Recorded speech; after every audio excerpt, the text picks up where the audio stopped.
Hey there, pirates! Welcome aboard the Anime No Mi channel. After his training with Dracula Mihawk, Zoro has hidden a mystery behind his scarred eye. For a long time, there have been theories that this eye remains closed because it hides an unknown ocular power, something that might actually come to light due to the events in the manga, and his brief conversation with Vegapunk. In today's video, we'll reveal what happened during Zoro and Mihawk's training, how Zoro got that scar on his eye, and what mysteries this eye might be hiding. I hope for your support to help our crew win, and to do so, you just need to click the thumbs up button, leave a like, and subscribe to the channel. By doing this, you will win an incredible devil fruit, so just comment which fruit you want. Guys, Zoro is one of the most skilled characters in the world of One Piece, standing out as one of the most powerful swordsmen in the world. His dexterity and expertise with the sword place him at a high level, only behind a few legendary swordsmen like Mihawk and Shanks. To reach the level of these exceptional swordsmen, Zoro underwent intense training, dedicating himself tirelessly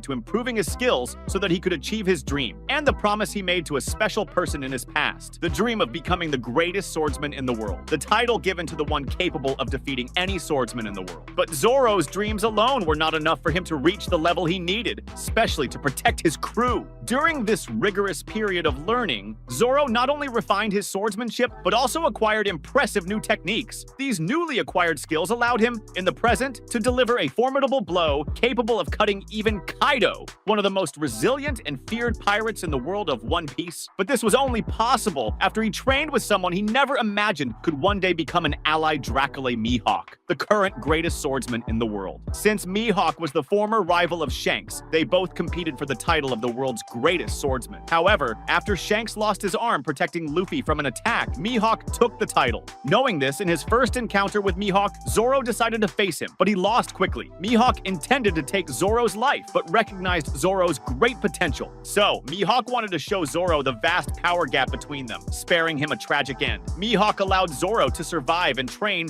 so that one day he could surpass him. But that time was not enough for Zoro. After all, at the Sabaody Archipelago, we saw Zoro witness his defeat and what he thought at the time was the end of his allies' lives. On that day, he could do nothing. He could only watch everyone being defeated, not strong enough to protect them. On that day, when sent to Kuraigana Island, Zoro realized he had a second chance, and he could not waste it. Zoro now felt not only weak, but also read in the newspapers about his captain losing his brother at Marineford. This made Zoro set aside his pride.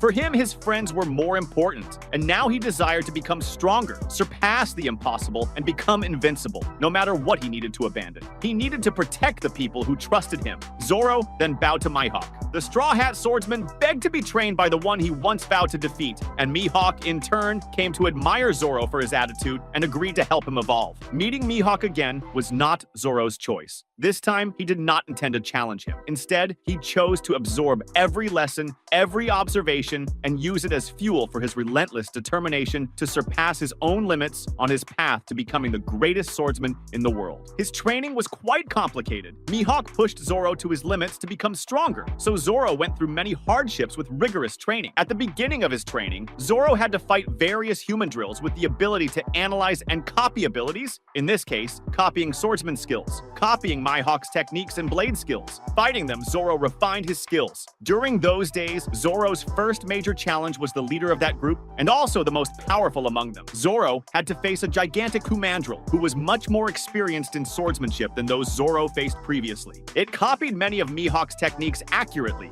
Although it did not reach the level of the current hidden Yonkou, it was much stronger than the others, even possessing a copy of Mihawk's Yoru sword. Of course, that gigantic creature did not possess the same level of skill as Mihawk, but these were just warm-ups for the real challenge that would come later. Through these creatures, Zoro learned the basic concept of haki and strengthened himself to face his true challenge. During this period, Zoro was introduced to the complex worlds of Kenbun Shoku Haki and Busa Shoku Haki. These techniques not only expanded his capabilities as a swordsman, but also allowed him to face Logia users, including imposing challenges like Kizaru. During this intense training period, Zoro was fully aware of the abysmal power disparity that separated him from Mihawk. He recognized that attempting to face the greatest swordsman in the world again without significantly improving his skills would result in inevitable defeat. Zoro strengthened himself, training tirelessly until he was ready for his true challenge, facing Mihawk, a worthy opponent with whom Zoro could train and develop his skills. But as was evident, Mihawk would be a significant challenge for Zoro.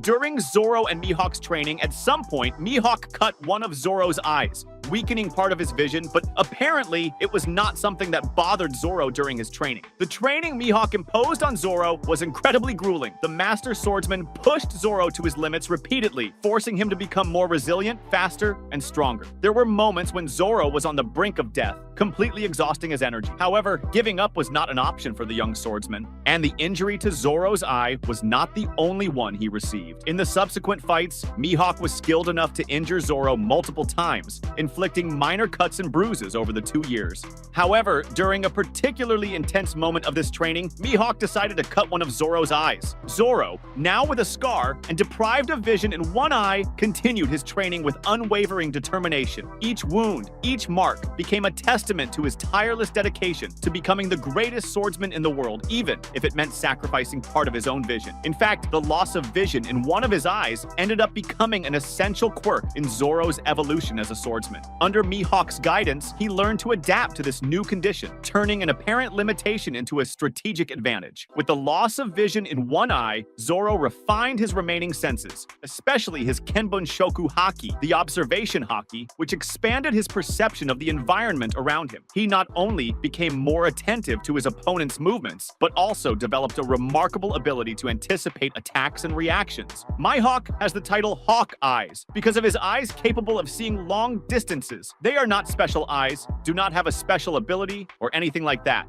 Mihawk's eyes are naturally sharp. He has a great ease in seeing and can calculate a perfect way to cut his opponents. So even though his eyes do not have powers or enhanced ocular capabilities, he sees very well with them. His title is based on his eyes, as Mihawk values vision. As a form of punishment or enhancement of Zoro's senses, he decided to take part of Zoro's vision, forcing Zoro to refine not only one of his eyes, but also to enhance his senses during combat. After all, we can imagine that Mihawk's vision is especially due to observation haki. Zoro's cut eye, far from being a weakness, became a symbol of his determination and resilience. He learned to trust his instincts and enhanced abilities to overcome the disadvantages that the loss of vision might have caused. That eye, now sharp and perceptive, became a vital tool in his arsenal, allowing him to discern crucial details during combat. Moreover, this scar is not just physical, it is a visible representation of his arduous training and the battles he faced during his 2 years with Mihawk. The scar became a constant reminder of his journey, serving as a testament to the price he was willing to pay to become even stronger. Oda mentioned that this was something he wanted to convey, creating a visual representation to show Zoro's training. Thus, Zoro's eye has a power, but not something we should see in the series, but rather the power Zoro gained after fully mastering all his senses to hide his weakness and turn it into strength. That was today's content. We hope you liked it and want to share your opinion on the subject. Don't forget to share the video, give it a thumbs up, and I'll see you in the next video. Take care and stay amazing.